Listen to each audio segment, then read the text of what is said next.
another choice, I mean, if the North-South line breaks down, we can take. Sorry, I'm not a North-sider, so I can't relate. How does the opening of the Thomson-East Coast Line 3 affect property prices in the future? Let's dig dive into the price trends.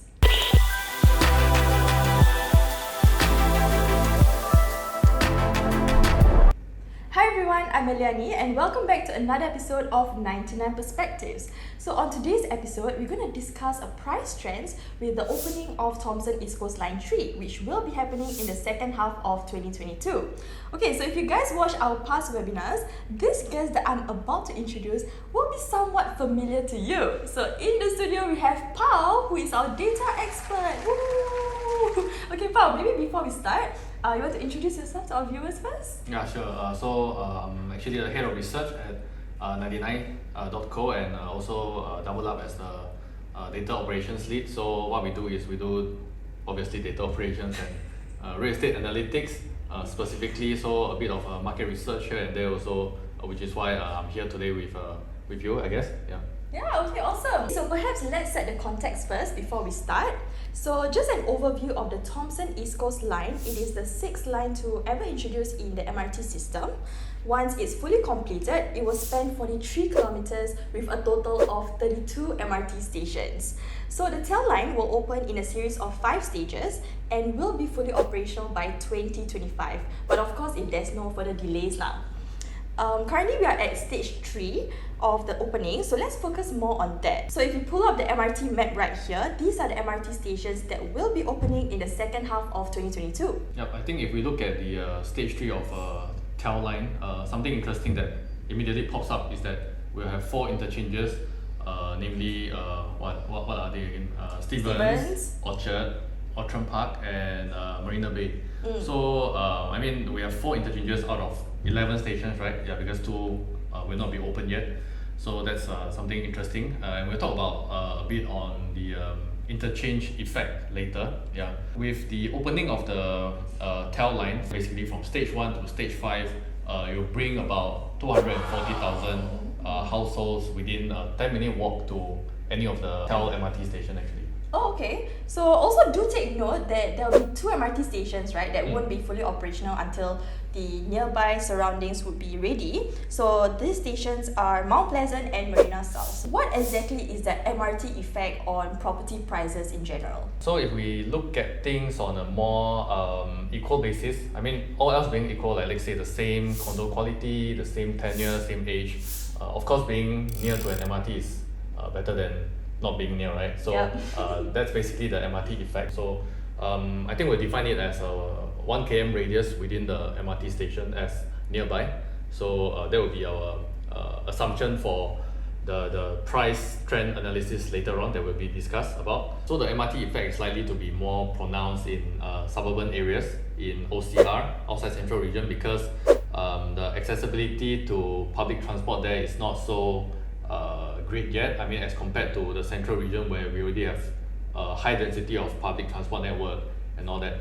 So the MRT effect is definitely stronger there, as it will bring better connectivity to the existing residents there. Having a new MRT station or even a new line will definitely bring positive effect to the condo prices there, or even though it could be in a more modest fashion. Okay, so as you know, there's like different stages, right? From when the MRT is revealed to the construction and to the actual operational launch. So within these 3 stages, right, would you say there's like any prices increase there, or is it going to be linear? Yeah, I think if we zoom out, right, let's say if we take a 10-year time period, because that's when they first announced it, I think in August 2012, and then now it's 2022, that's about 10 years, right? And definitely condo prices have increased, not just because of an MRT station, but also because of the market condition, because prices are going up.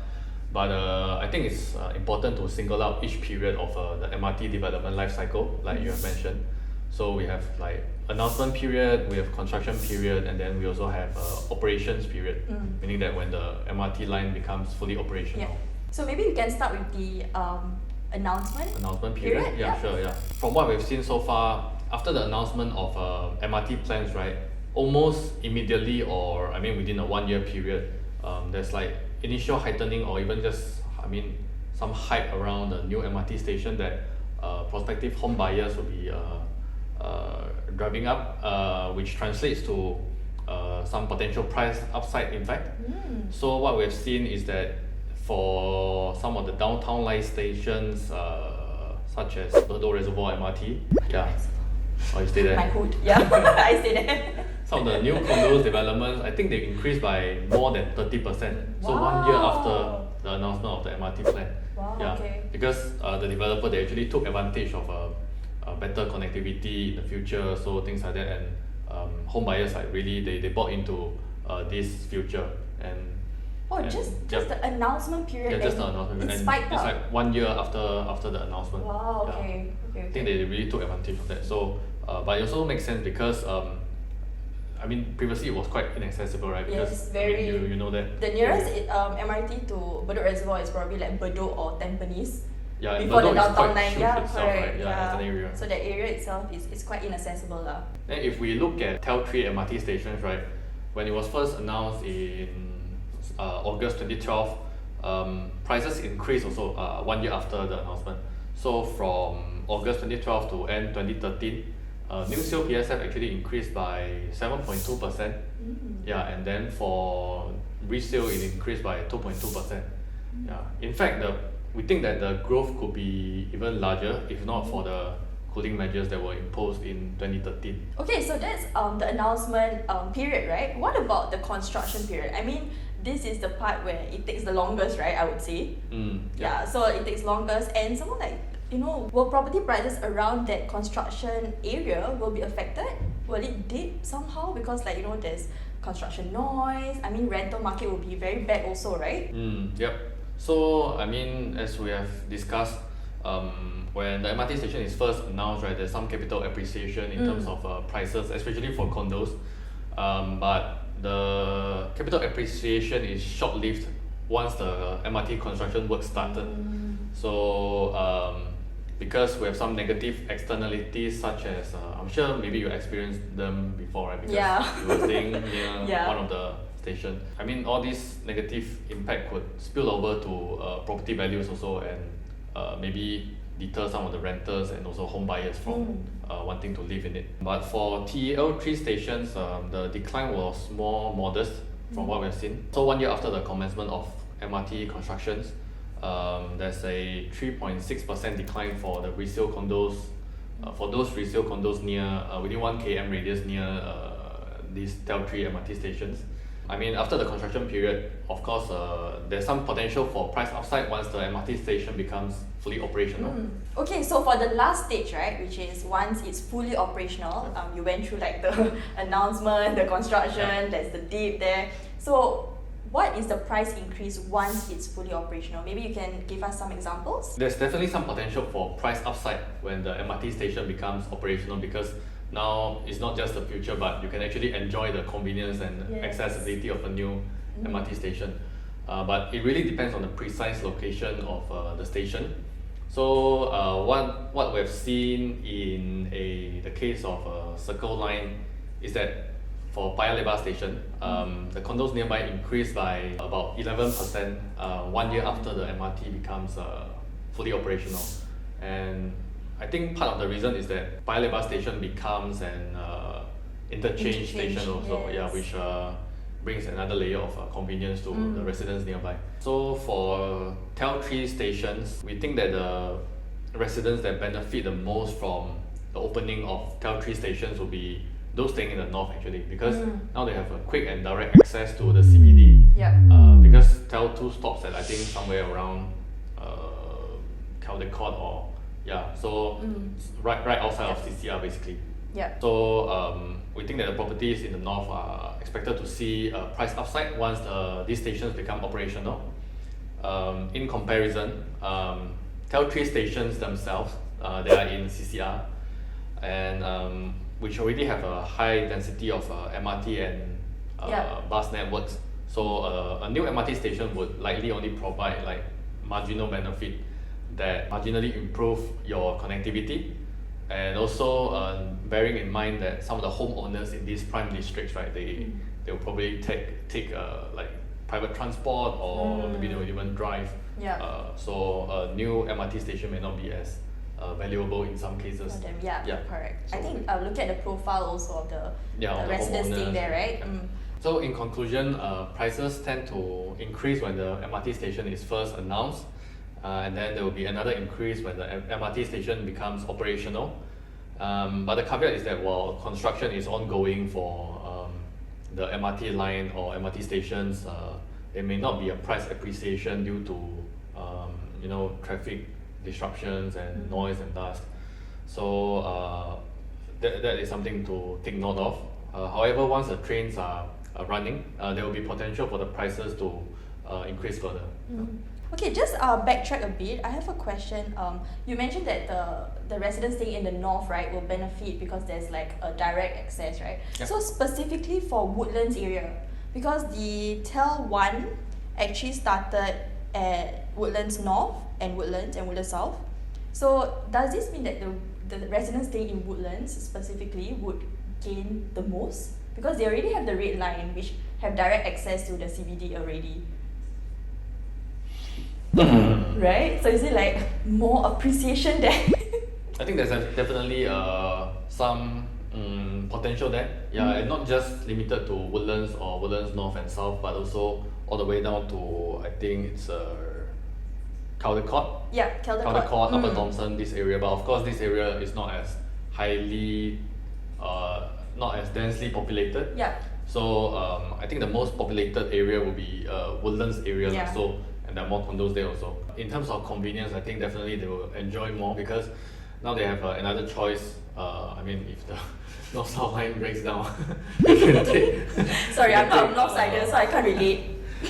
I think that's when Thomson-East Coast line could come into rescue in a way. Yeah, at least got the option And, now. yeah, and also TEL line definitely will cut the travel time from the north to CBD even further. Yeah, Right. because as you know, I think the station, the interval time between station on North-South line is longer. And in some cases, like sometimes it takes like forever for me to travel from, I think it's what, Yio Chu Kang to Khatib.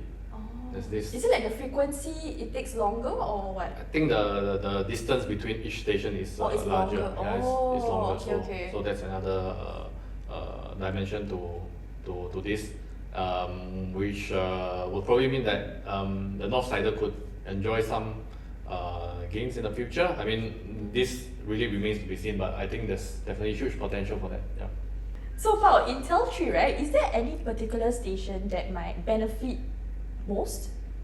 So among the 11 stations that we talk about, right, I think that Great Wall MRT is definitely the station to look out for because there's no other MRT station that is within, I think, within a radius of about 2 km from this new MRT station, and there are a lot of condos nearby that upcoming station. So with the completion of Great Wall MRT station, it will definitely bring convenience and accessibility to them.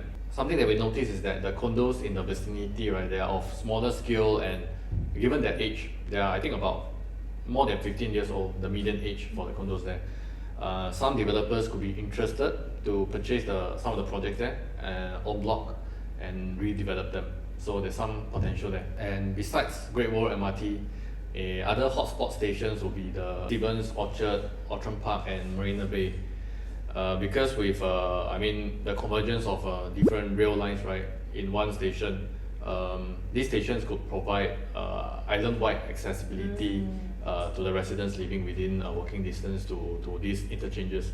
Anyways, my YouTube team and I actually toured around Great Wall. Yeah, so if you guys want to see that video, you guys can click on the link here. Okay, so we have already discussed the chances of property appreciation, right? For the different stations, and you gave your examples as well. Is there a possibility that some of these properties might not appreciate at all? So when I look at the data, it was quite surprising as well. For new sale PSF for the past 10 years, right? Because that was when the TEL3 line was first announced in 2012. Basically, all the new sale PSF around these stations, they increased as a result of these MRT plans and also the property market condition, because we are still in an upturn. But then, in terms of resale, we noticed that there are 3 stations that did not have a price increase for the condo nearby these stations. So they are Marina Bay, Maxwell, and also Shenton Way. So the reason why the condo prices nearby, in fact it's 1 km radius within these stations, just to define it again. The resale prices did not increase over a 10-year period, is that off will be perhaps they were launched at the top of the market. And secondly could be that these luxury developments, I mean given their locations, a lot of the factors have been priced in already, I mean in terms of exclusivity and also accessibility. Yeah. So having an MRT station, an additional MRT station is definitely good, but the upside is probably capped to a certain way. But of course once the stations become operational, there are potential for these stations to appreciate. So we'll look out for that and continue monitoring the price trend there. Okay, but I'm just wondering, is there a possibility that it might dip? Because like, you know, like what you mentioned, the exclusivity is gone somehow, because like with the existing of MRT stations, there will be more people there. So the condos might not feel very luxurious, I would say. I think that would certainly happen in some areas, Okay. but for the condos that are near these stations, particularly in the city area, having a decline would not be possible in my opinion, because the reason why they chose to stay in the city, which I mean already have high footfall, high traffic, a lot of noise, and I mean it's quite a vibrant place to begin with. So having another MRT station just adds more vibrancy to it, and that's probably what the residents actually seek when they first rent or purchase that. Okay, so what are the important factors that would actually determine whether MRT stations would prop up prices in the near future? Maybe you want to do like a simple checklist for our viewers? Sure. So having an MRT station definitely would push up the asking prices for condos around the upcoming stations, but such price expectations can only be achieved when it's launched, or I mean purchased at the right time, depending on the, so it really depends on the overriding property market conditions and whether there are any new cooling measures that come in at that point in time. MRT station in close proximity is definitely a point of differentiation and offer more value for homeowners, that's for sure. So there are some other factors in place, such as whether the area is already well served by existing public transport network.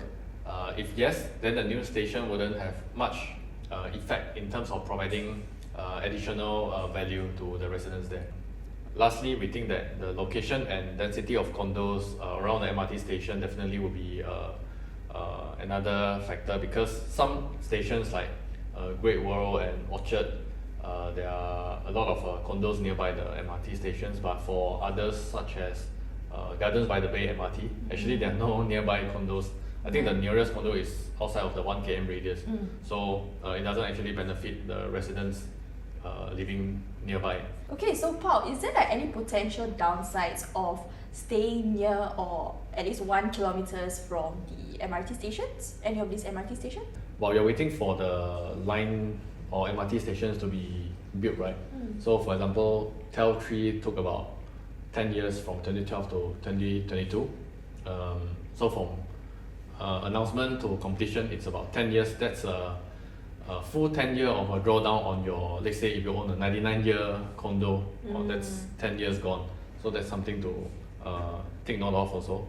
And I think another thing is that if you are someone who prefer an idyllic neighborhood, an MRT station may ruin that for you, because say because let's say you choose this area because you like the famous eateries nearby, some amenities, some stores, things like that you like, right? But with a new MRT station, this previously quiet, tranquil area may now be more Very crowded. vibrant, crowded, yes. I mean, there are some areas that pops up in your mind already. Yeah. Right? So that may not be ideal to the residents there. Yeah. If you guys want to find out properties near MRT stations, you guys can actually check out our 99.co MRT Explore page over here. So yeah, thank you so much, Pao. This has been really, really insightful. I hope Thanks, you guys Annie. learned a ton.